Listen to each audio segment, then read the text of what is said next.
Hello good evening students, welcome back to my channel. आज हम लोग ionisation, potential, energy and enthalpy के बारे में पढ़ने वाले हैं। ठीक है, ये तीनों एक ही बात है। उन तीनों के बारे में आज हम लोग पढ़ेंगे।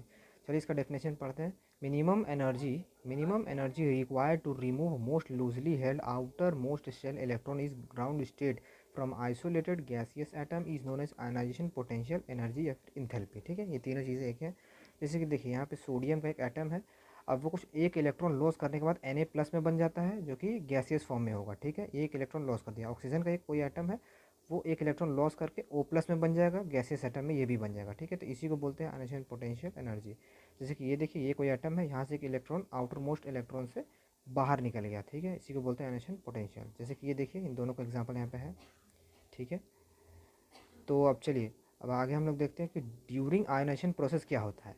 पहला, आयनाइजेशन प्रोसेस के क्रॉस क्या होता है। पहला होता है आउटर मोस्ट इलेक्ट्रॉन इंजेक्शन, दूसरा होता है कैटायनिक स्पीसीज, और तीसरा होता है endothermic reaction species. Endothermic reaction यानी कि डेल्टा एच जो होगा वो मेरा पॉजिटिव होगा। देखिए ऑक्सीजन का एक एटम जो है, एक इलेक्ट्रॉन लॉस करके वो O+ यहाँ पे बन जाता है। ठीक है, तो इस पर क्या होगा, इसका भी जो मेरा डेल्टा एच जो एनर्जी होगा यानी वो पॉजिटिव होना चाहिए, तभी इसको एंडोथर्मिक रिएक्शन बोलेंगे हम लोग। ठीक है, अब आगे देखते हैं कि सक्सेसिव आयोनाइजेशन एनर्जी क्या होता है। सक्सेसिव आयोनाइजेशन एनर्जी किसे कहते हैं, तो amount of energy required to remove second, third, fourth electron from cationic after removal of first electron is successive ionisation energy. जैसे कि देखिए यहाँ कोई ए एटम है, वो A+ बन जाता है कुछ एक इलेक्ट्रॉन लॉस करने के बाद। ठीक है,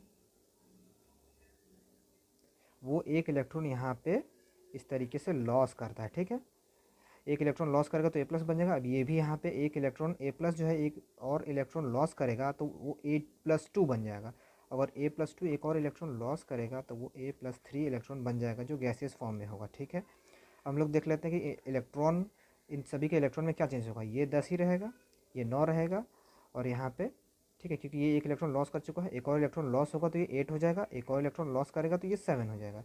बल्कि प्रोटॉन पे कोई प्रभाव नहीं पड़ेगा। देखिए यहाँ पे सब 10 10 10 है। ठीक है, अब ये चीज़ इंपॉर्टेंट है कि ionisation energy, first ionisation energy कम होगा सेकंड से, एंड सेकंड कम होगा थर्ड से। ठीक है, यानी सबसे ज़्यादा हाईएस्ट आयोनाइजेशन एनर्जी कौन होगा, आयोनाइजेशन एनर्जी 3। ठीक है, ये चीज़ इंपॉर्टेंट है। ठीक है, चलिए अब आगे देखते हैं कि फैक्टर अफेक्टिंग आयोनाइजेशन पोटेंशियल क्या होता है। फैक्टर अफेक्टिंग आयोनाइजेशन पोटेंशियल, पहला फैक्टर क्या है, साइज़। ठीक है, पहला फैक्टर है साइज़ का फैक्टर। कि साइज़ क्या होता है, कि साइज़ जो होता है वो आयोनाइजेशन एनर्जी के इन्वर्सली प्रोपोर्शनल होता है। ठीक है, साइज़ जो होता है वो आयोनाइजेशन एनर्जी के इन्वर्सली प्रोपोर्शनल होता है, ये देखिए। ठीक, और सेकंड फैक्टर है जेड इफेक्ट। सेकंड फैक्टर है जेड इफेक्ट, सेकंड। और ये जो होता है वो आयोनाइजेशन एनर्जी के डायरेक्टली प्रोपोर्शनल होता है। ठीक है, ये आयोनाइजेशन एनर्जी के डायरेक्टली प्रोपोर्शनल होता है, डायरेक्टली प्रोपोर्शनल होगा। ठीक है, ये चीज़। एंड हम लोग थर्ड इफेक्ट पढ़ लेते हैं, पेनिट्रेशन इफेक्ट, जिसमें एस ज़्यादा होगा पी से, पी ज़्यादा होगा डी से, डी ज़्यादा होगा एफ से। सबसे ज़्यादा एस पे लगता है। ठीक है, पेनिट्रेशन इफेक्ट इस तरीके से इसका ऑर्डर होगा। एंड हम लोग आगे देखते हैं penetration effect directly proportional to ionisation energy. ठीक है, ये डायरेक्टली प्रोपोर्शनल होता है आयोनाइजेशन एनर्जी के, यानी I E is directly proportional to P E. P E मतलब पेनिट्रेशन इफेक्ट। ठीक है, P F, sorry P F, penetration effect. देखिए फोर क्या होता है, फोर है इलेक्ट्रॉनिक कॉन्फ़िगरेशन। इलेक्ट्रॉनिक कॉन्फ़िगरेशन का मतलब होता है सबसे पहला हाफ फुल फील्ड ज़्यादा स्टेबल होगा हाफ फील्ड से, हाफ फील्ड ज़्यादा होगा पार्शियल फील्ड से। ठीक है, ये भी हो गया। अब चलिए इसका हम लोग एग्जांपल देख लेते हैं कि इलेक्ट्रॉनिक कॉन्फ़िगरेशन से क्या इफेक्ट पड़ता है। यहाँ देख लिए, मान लीजिए कोई और, ये है 3D, किसी का इलेक्ट्रॉनिक कॉन्फ़िगरेशन में 3D आया और किसी के इलेक्ट्रॉनिक कॉन्फ़िगरेशन में 3D5 आया, तो इसमें से कौन सा आयनाइजेशन एनर्जी किसका ज़्यादा होगा, 3D10 का ज़्यादा हो गया। क्यों, क्योंकि 3D10 जो है वो फुल फील्ड कॉन्फ़िगरेशन है। फुल फील्ड जो होता है वो हाफ फील्ड से ज़्यादा स्टेबल होता है। ठीक है, 3D यहाँ यहाँ 10 है और यहाँ 5 है, यानी 10 वाला जो है वो फुल फील्ड है, 5 वाला हाफ फील्ड है, तो फुल फील्ड ज़्यादा स्टेबल होता है हाफ फील्ड से, इसलिए ये इसका आयनाइजेशन एनर्जी ज़्यादा होगा। ठीक है, अब चलिए कुछ आगे क्वेश्चन देख लेते हैं कि which of the following has highest ionisation energy. ठीक है, which of the following has highest, किसका हाईएस्ट एनर्जी है। देखो option A carbon, option B nitrogen, oxygen या फिर नियॉन। तो सबसे पहले इसका आंसर होना चाहिए, क्या होना चाहिए आपका आंसर? पॉज करके एक बार ज़रूर ट्राई कर लें, ठीक है। तो देखिए इसका आंसर होगा डी, नियॉन। क्यों? क्योंकि इसका एटॉमिक नंबर 10 होता है, ठीक है, एटॉमिक नंबर 10 होता है। कुछ इस तरीके से इसका इलेक्ट्रॉनिक कॉन्फ़िगरेशन लिखेंगे, ठीक है। 3 नहीं 2 होगा ना, 2p 6, ठीक है। और यहाँ पे देखिए p ऑर्बिटल में 6 इलेक्ट्रॉन मैक्सिमम हो सकते थे, ये फुलफिल्ड है। इसी वजह से इसका जो आयनाइजेशन एनर्जी है उन बाकी के तीनों से सबसे ज़्यादा है, ठीक है। इसीलिए ये ऑप्शन होगा सही आंसर, ठीक है। क्योंकि ये क्या है, फुल्ली फील्ड है ये, ठीक है। इसीलिए इसका जो आयनाइजेशन एनर्जी है वो इन तीनों से, बाकी तीनों से ज़्यादा है, ठीक है। अब चलिए एक और क्वेश्चन देख लेते हैं। ये क्वेश्चन है कि correct order of the first ionization enthalpy. First ionization enthalpy का ऑर्डर लिखना है। तो first ionization enthalpy ground state ionisation enthalpy पे डिपेंड करेगा, ठीक है। यानी इन सभी एटम का ग्राउंड स्टेट इलेक्ट्रॉनिक कॉन्फ़िगरेशन लिखना होगा, ठीक है। चलिए लिख लेते हैं। सबसे पहले मैंगनीज़ का लिख लेते हैं। मैंगनीज़ का क्या होगा, ऑर्गन, ठीक है, 4s2 3d5, ठीक है, हाफ फील्ड है ये वाला। और टाइटेनियम का होगा organ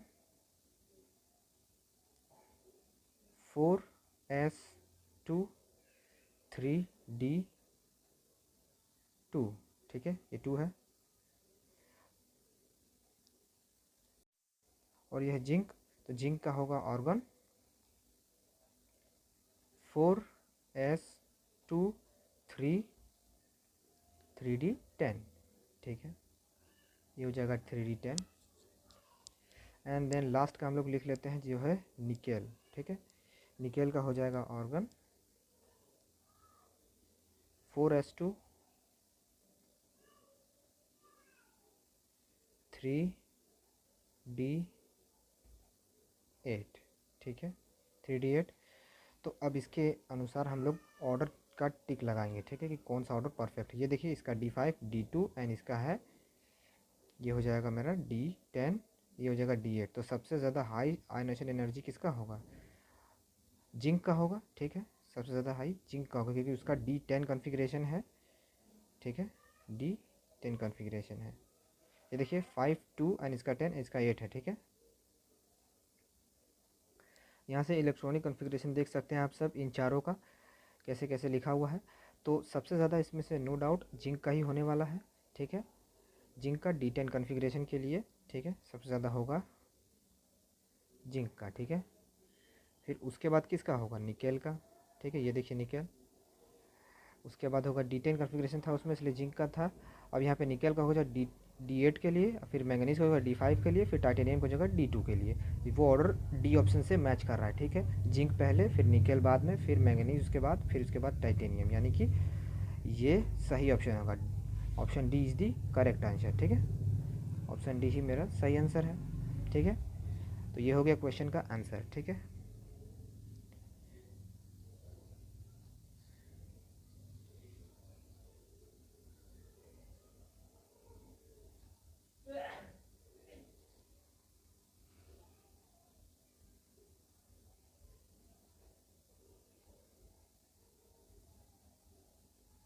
thanks for watching, thank you.